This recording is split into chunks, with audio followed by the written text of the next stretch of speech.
Aku sekolah sabar. Tak cakap kau ajak gitu. Nah, berat benar ya. Jadi sengaja kita terpaksa guna ni hadis WhatsApp. Kalau guna hadis dhaif baru tak faham. Hadis WhatsApp dia beringat. Ada sahabat-sahabat dia lagu mana hadis ni hadis WhatsApp dia faham. Tidak hadis Nabi dah ni. Istilah baru dia tak ada dalam kitab. Nak tarikh upaya tu. Gitu. Tahun 194 setengah ulama tu, setengah dalam kitab lain dia sebut 193. Beza antara 94 dengan 93. 193 atau 194. Sini dia ambil 194. Imam Bukhari ni pernah semasa kecil dia ada masalah penyakit mata. Dia menjadi macam tidak buta, jadi rabun sikit. Kuat dah nak tengok buku, tengok belajar ni. Ada kena gitu. Sedih lah mak dia. Mujur tak buta mata dia, Imam Bukhari masa kecil lagi. Fara'at ummuhu fi manamiha Ibrahim al-Khalil. Suatu hari ibu dia doa, ibu dia jerit sama, takut anak dia ni buta ni, kau tak nampak mata. Akhir sekali doa tak berhenti. Suatu malam dia mimpi bertemu dengan Nabi Ibrahim. Ni mimpi. Dia mimpi mimpi jumpa Nabi Ibrahim. Kita ni jumpa, kita tak mimpi Nabi Muhammad. Jadi kita mimpi Nabi Muhammad saja. Mimpi macam kedah 4 kali Nabi. Ada satu madrasah tu guru dia cerita, dia kata 4 kali dah mana Nabi mari madrasah kita ni. Mana 4 kali dah Nabi pergi kedah. Hati ya kita pun kecil hati juga sebab ni serami Mekah tak boleh mari. Macam mana boleh pergi kedah 4 kali? Bergerak semua untuk guru. Yang ada depan gini dalam madrasah dia. Tengok dalam internet tu, lah ni sistem internet berkejut kita. Allah kata dahsyat. Maka Nabi Ibrahim kata kepada mak dia, ni mak dia ceritalah dia mimpi. Masa Imam Bukhari ni mata ni tak berapa nampak ni.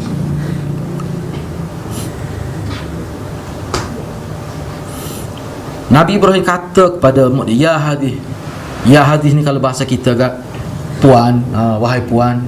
Hadis itu untuk perempuan lah. Puan, sesungguhnya Allah pasti akan menghilangkan penyakit mata anak engkau dengan sebab banyaknya engkau menangis ketika berdoa tu. Sebab dia jerit bila doa supaya anak, sebab dia mak dia ni dia nak anak dia target anak dia daripada kecil lagi biar anak dia jadi orang yang berilmu. Tu dia asuh sungguh tu. Imam Syafi'i lah, mak dia ajar diri Quran. Dia ngapa Quran 30 juzuk dengan mak dia. Dalam riwayat Imam Syafi'i ni mak dia kata dia tak sewi orang masuk otak. Dia nak masuk sendiri, dia takut orang tak baca bismillah masuk otak anak dia. Mak tu patut ya anak lagu tu pun. Mak tu sendiri tu tidak jenis malah. Sehingga pernah sekali Imam Syafi'i dalam sejarah pergi belajar dengan Imam Malik. Imam Malik tu tok guru Imam Syafi'i. Mazhab Malik tu lah. Anak murid jadi mazhab Syafi'i. Lepas tu anak murid Imam Syafi'i tu, Imam Ahmad bin Hanbal, jadi mazhab Hanbali. Mana orang rupanya tak apa gitu. Rupanya tak apa tukar-tukar mazhab gitu. Auqalab gitulah. Maka selepas dia mimpi tu, dia pun doa lagi. Doa akhir sekali cerah, mata Imam Syafi'i pulih seperti biasa. Ni cerita dia. Saya nak sebut syarah, kata nak sebut semua, panjang sebut semua ni. Guru, antara guru dia, lagu mana dia punya latar belakang Imam Bukhari nak boleh jadi hebat ni. Dia sebut sini, Imam Bukhari guru dia 1000 lebih supaya Imam Syafi'i. Tetapi guru yang paling utama, sini dia guna bahasa gini, wa kana aktsaru man ta'athara bihi al-Bukhari wa ta'allama minhu huwa Ali ibn al-Madini. Imam Bukhari banyak terpengaruh, terkesan dalam pengajian hadis, dan daripada guru yang dia belajar adalah daripada Ali bin Al-Madini. Orang panggil Ali Al-Madini, tabi'i. Ni memang guru dia utama. Baik, Imam Bukhari ni ramai lah orang ambil guru dia pun ramai. Hak ambil hadis daripada Ali ibn al-Madini pun ramai. Dan mengikut waqad rawal Khatib al-Baghdadi anil Firabri annahu qala sami'a sahih min al-Bukhari ma'i nahwan nahwum min 70 alfan lam yabqa minhum ahadun ghairi. Kata Khatib Baghdadi, hak dia ambil kenyataan ini daripada Firabri. Firabri ni orang yang meriwayatkan hadis. Dia panggil nuskhah Firabri. Hak kita guna di India Pakistan, kita guna ni nuskhah Firabri dia panggil. Maknanya hak ambil hadis daripada Imam Bukhari dengan lengkap, dengan catatan, dengan ijazah. Dia panggil nuskhah Firabri, salah satunya. Dia sebut mengikut riwayat Khatib Baghdadi, orang hebat dalam pelbagai bidang ilmu. Khatib Baghdadi ni, antara kemahiran dia selain pada hadis, dia ni pakar sejarah. Khatib Baghdadi, dia kata mana? Dia kata orang yang ambil hadis, dengar hadis sahih, yang ni anak murid Imam Bukhari, hak bersama saya lah, ngamal mana? 70 alfan, 70,000 ngaji hadis dengan dia. Mana bukan satu masa kesudah capur semua, maknanya ramai. Ada sebut dari riwayat hak pergi ngaji tu, siapa tengok kita tak nampak sud hak pergi ngaji hadis dia. Lepas tu kita kata dia patut pakai spekar lah, lagu mana tu. Wallahualam, ayat tak boleh saya betul. Tapi gitu disebut. Misalnya sini, Khatib Baghdadi ambil daripada Firabri. Firabri siapa? Hak tulis, ambil hadis daripada Bukhari. Sehingga dalam bentuk lengkap satu nuskhah Bukhari. Sebab tidak ada beza-beza juga nuskhah Bukhari ni. Dia kata 70 alfan, 70,000. Maknanya ramai. Sebab tu ulama kata, sebab tu tinggi tu. Dah sekali dengar 10,000, capur semua 70,000. 10,000 tu main-main. Supaya Imam Malik. Imam Malik pergi. Imam Malik mengajar di Madinah ni biasa je anak murid 10,000. Ramai 10,000 ni. Dengar hadis, ngaji hadis.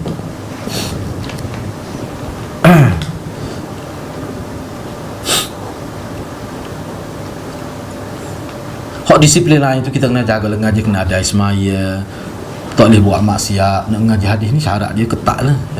Kena beringat lah tu. Mana kalau ada silap-silap, tak semaya tak gapo tu, nak belajar ni kena qadha selalu. Tak, kena jaga semua. Tu beringat benar tu. Dia sebut sini, wa qad rawal Bukhari min tariq al-Firabri kama hiya riwayatun nas al-yawm. Jadi hak orang guna ni kebanyakan hak kita guna ni pun sebenarnya hak nuskhah Firabri lah. Hak Firabri lah. Banyak lagi hak lain ni. Baik, saya nak sebut ringkas-ringkas.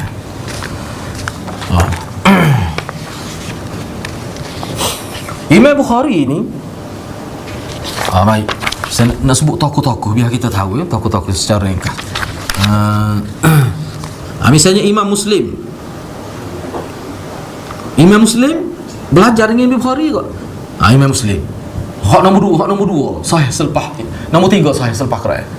Sahih Muslim, ini anak murid dia Muslim bin Hajjaj, yatalammadu lahu wa yu'azzimuhu, belajarnya dan memang dia kagum. Dan Imam Bukhari puji anak murid dia Muslim hebat. Dia perakui hebat Imam Muslim. Imam Tirmizi pun anak murid dia juga. Imam Tirmizi anak murid Imam Bukhari juga. Imam Nasa'i begitu juga. Cuma Imam Nasa'i ini banyak ambil daripada orang lain. Mana selapis tikah dengan, tapi banyak juga dia ambil gitu disebut. Ulama cantik sebab kalau kita baca kitab ni, kita boleh tahu. Cuba perhati, kalau baca kitab ulama hebat-hebat dulu, mesti dia sebut masuk Baghdad, masuk Mekah, masuk Baghdad. Rumai gitu ya. Baghdad ni dah pelik. Suatu saya duk baca kitab, tengok memang pelik semua. Cuba tengok ni. Ulama mesti ada masuk Baghdad. Waqad dakhala Baghdad dia ni masuk ke Baghdad 8 kali. Apa yang pergi ke Baghdad sampai 8 kali? Sebab situ pusat ilmu Baghdad ni sebenarnya. Dia dulu lagi pada Mesir, tamadun dia sebenarnya, tamadun segi ilmu. Tapi gitulah Baghdad, lagu itulah Baghdad je. Segar mentah hancur pula. Segar mentah hancur pula. Sama gitu Baghdad. Cuba tengok tahun 900 Hijrah dah. Mau tu hancur terus Baghdad tu. Apa dia pergi ke Baghdad tu? Dia pergi situ, dia pergi cari ulama-ulama yang hebat-hebat lah. Sana dia jumpa dengan Imam Ahmad bin Hanbal. Tu Imam Ahmad kata duduk sini lah. Mana orang duduk ke dia tu, duduk sini lah. Maka dia pun tinggallah di Baghdad sementara lah tinggal. Kemudian dia balik ke Khurasan semula, Imam Bukhari ni. Gitu. Imam Bukhari ni memang sifat dia, memang salah sifat yang paling menonjol adalah dermawan. Memang dia dalam bab derma luar biasa. Sehingga ada ulama sebut dia ada sekepit tanah, dia sewa tanah tu. Dia sewa tanah tu. Jadi bila dia boleh duit sewa tanah tu, mana orang usaha tanah dia, bagilah sebahagian pada dia duit tu. Dia guna untuk dia sikit lah. Padahal duit tu pun tak banyak. Dia boleh tanggung pelajar. Ada ulama kata antara 20 hingga 30 orang dia tanggung pelajar. Dia bagi percuma makan untuk pelajar tu mengaji dengan duit dia seorang. Lepas tu dia pun tak cukup duit Imam Bukhari, dia pun tak cukup PT. Tapi gitulah. Dia kata, bagi dia duit ni kalau banyak, kalau jiwa ni tak cukup, banyak pun tak cukup PT. Tapi kalau jiwa ni jiwa kaya, sikit pun cukup. Sejarah Imam Bukhari ni, siapa jual baju, pernah dia pergi tak ada baju pakai, jual baju. Ada sejarah teruk dia. Ulama kata nampak tulang, sosok tulang aku.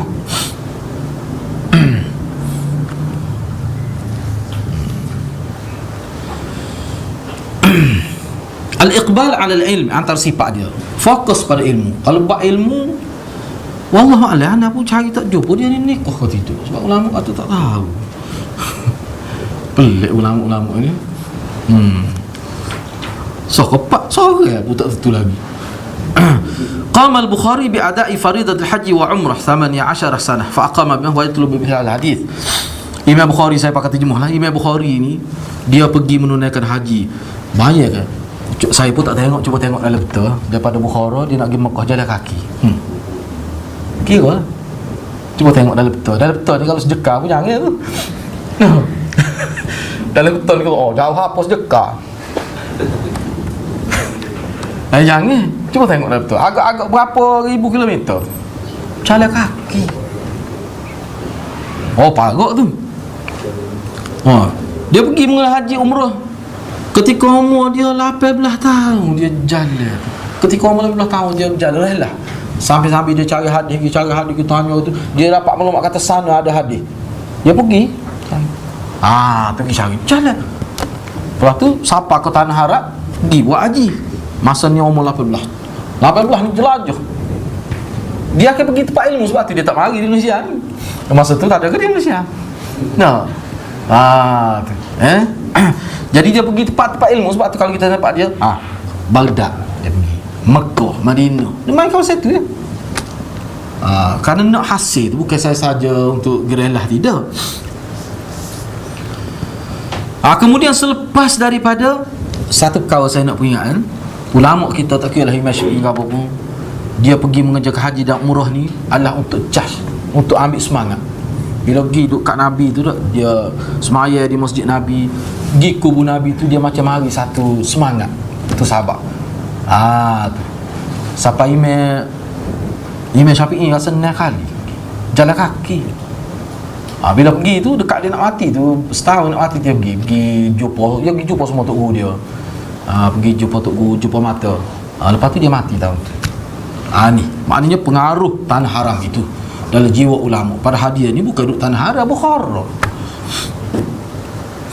Selepas daripada dia mengerjakan haji dan umrah, dia telah berkelana pergi menemui semua masyayikhil hadis, tuan-guru hadis di beberapa buah negeri yang dia boleh pergi. Hak dia selamat untuk pergi, dia pergi. Sehingga dia catat, daripada catatan dia pergi jumpa ambil hadis, dia tulis nama untuk guru. Sehingga dicatatkan dia ambil hadis daripada 1000 lebih guru. 1000 lebih guru dia. Maknanya hak dia jumpa tu banyak benar, sebab 1000 hak dia catat. Hak dia kita tengok tok guru, tak dulu ni tok guru ni. Dia tak ambil. Hak dia catat tulis makna guru yang dia iktiraf. Dia kena dengan dia punya ciri-ciri yang dia nak. Al-jiddu fi tahsil al-ilm, kesungguhan Imam Bukhari dalam pencapaian ilmu ni, dalam nak ambil ilmu ni dia sungguh. Amin. Ni sebut cerita dia ni. Ni wa qad kana al-Bukhari yastayqidhu fi al-lailati al-wahidah min nawmihi fayuqid as-siraj wa yaktubu al-fa'idah.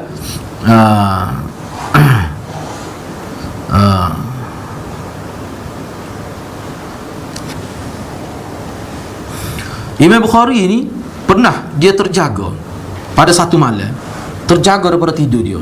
Dia pun pasal pelita lah. Dia pun tulis, bangun tu nulis. Bangun tu nulis. Kemudian dia mapu semula, dia punya pelita tu, dia padai ke pelita tu. Kemudian dia bangun pula. Begitulah berlaku. Dia kejut tidur, dia tidur kejut bangun, nulis. Ambil semua nulis. Engkau dia ngatu.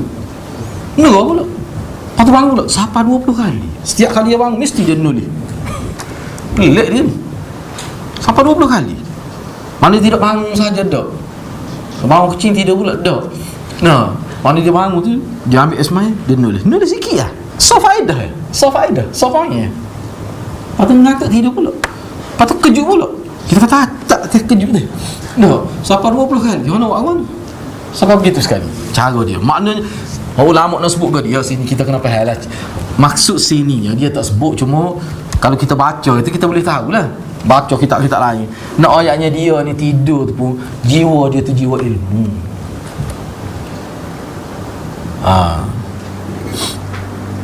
Saya malas sebut nama lah. Antara guru saya di situ.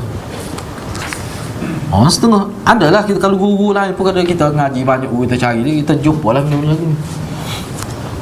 Kita tanya kenapa dia sangat lebih boleh menguasai bidang ilmu ini. Dia kata boleh. Syarat dia jangan tidur. Kata pun tak benar. Jangan tidur. Kita tak boleh somong kan tidur ni. Jangan tidur. Kalau dia kata jangan kita baru, boleh ke kau? Mula dia tak kita kata baru. Jangan tidur. Dia kata dia, kalau dia duduk atas katil gitu pun, dia boleh sampai pagi. Cuba saya sempat dengan jumpa dengan Yusuf Zaki Yaakob kan. Dia pun jenis gitu juga. Dia tak tidur. Dia nulis dia tak khabar. Sebab Ibn Taymiyah ada sejarah dia gitu. Dia nulis dia macam tak apa. Siapa apa dia pergi kocok. Makan kata. So makan. Dia tak ingat. Tu. Dah orang tak ingat makan, dia tak makan ni kau dia tak makan pakai gigi tu. Sebab tu bawa tu pelik. Tapi tak boleh melahirkan boleh karya begitu banyak. Dia ni lagu tu lah. Maknanya dia teringat walaupun dia tidur pun, kalau tidur. Dia ni saya nak sebut sini dia tu. Imam Bukhari dah setengah-setengah ulama lain. Kadang-kadang tidur dia nyan lagi tu. Nak tidur lepas takut lama. Sampai begitu sekali. Tujuan sebut ni biar kita tahulah kitab kita nak baca orang dia setara mana. Tok susun kitab biar kita tahu. Setara tu lah. Kita kata apa ya aku tak boleh ke lagu tu dak.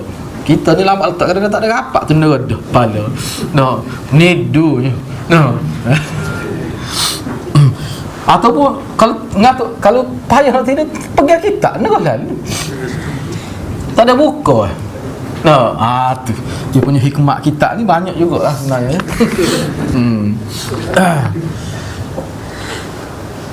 Sini antara ke warak ke, cuba kita nak tengok pula bagaimana warak. Sini dia ada sebut lagi lain. Misalnya Imam Bukhari terkenal sebagai seorang yang sangat dermawan. Seperti inilah dia sanggup sara pelajar sampai 20 hingga 30 hari dia sanggup. Dia sanggup biar dia tak cukup makan. Sebab dia fikir untuk akan datang. Mudah-mudahan dalam 20-30 hari ada yang boleh mengembangkan ilmu dia. Pada doktor dia nak ya. Mana dia walaupun dia mati tapi dia boleh lagi pahala. Hakikat hidup sebenarnya dalam konteks agama adalah nak ibadat. Maknanya seolah-olah sebab tu dalam hadis Nabi sebut kalau nak umur panjang kan sedekah lah. Kenapa Nabi kata gitu? Kerana bila kita mati tak putus pahala supaya hidup ya kau. Cuba bayar kita tidur boleh pahala ataupun tidur boleh piti. Nak kenal lagu tu. Tak lagi jauh boleh piti. Tidur boleh piti. Ni mati dalam kubur. Pahala siapa semua. Sebab itulah guru saya sebut kata ni orang-orang lagu ni memang orang pilih Allah SWT. Cuba tengok kitab dia. Supaya Imam Nawawi kitab dia. supaya Imam Suyuti sampai 500 lebih tulis kitab. Dia mati acuh, tak tahulah acuh ada. Mati lama ketemu. Kitab dia orang guna pakai semua. Setiap rumah orang Islam ada kitab Riyadhus Shalihin. Bagaimana banyak mana pahala dia boleh tu. Tu. Baik. Kita nak tengok warak dia. Kata Muhammad bin Ismail, Imam Bukhari dia cerita sendiri. Dia kata ma wada'tu fi kitab sahih hadisan illa irtasaltu qabla dhalika wa sallaitu rak'atain. Kata Imam Bukhari, dia kata saya tidak letakkan dalam kitab saya satu hadis melainkan saya mandi dulu sebelum itu dan saya semaya 2 rakaat baru saya tulis. Setelah dia yakin hadis ni, dia kaji betul hadis saya, dia pergi mandi dulu. Mandi tidak 2 rakaat lah mandi ni. Mandi 2 rakaat, lepas tu dia semaya 2 rakaat baru dia tulis. Bahasa dia guna ni maknanya ma wada'tu fi kitab hadis illa, maknanya kita boleh terjemah gini, mana satu-satu hadis yang saya nak tulis mesti saya mandi dan saya semaya 2 rakaat. Itu kita boleh terjemah gitu ayat dia ni, sebab dia ada ma illa. Kalau ada ma illa boleh terjemah gitu, maknanya setiap satu hadis. Jangan kita kata tokel setiap sehadis banyak utama dak, memang gitu. Itu makna ma wa tidak, dia start dengan nafi dulu. Sebab bahasa Melayu kita ni kalau start dengan nafi dulu benda betul tu. Tidak, saya tak pergi sama dia. Kalau start lagu tu je ada tu. Kecuali ada. Bahasa Arab begitu, ma illa. Tu. Maknanya tak tahulah start bagaimana kedudukan dia tu. Makna dah ada dalam Ismail sama nak tulis sehadis. Kita kenapa Imam Bukhari bila nak tulis hadis tu yang dia telah tasheh, yang dia telah semuk, yakin, semaya dulu, mandi dulu, dia semaya 2 rakaat baru dia tulis.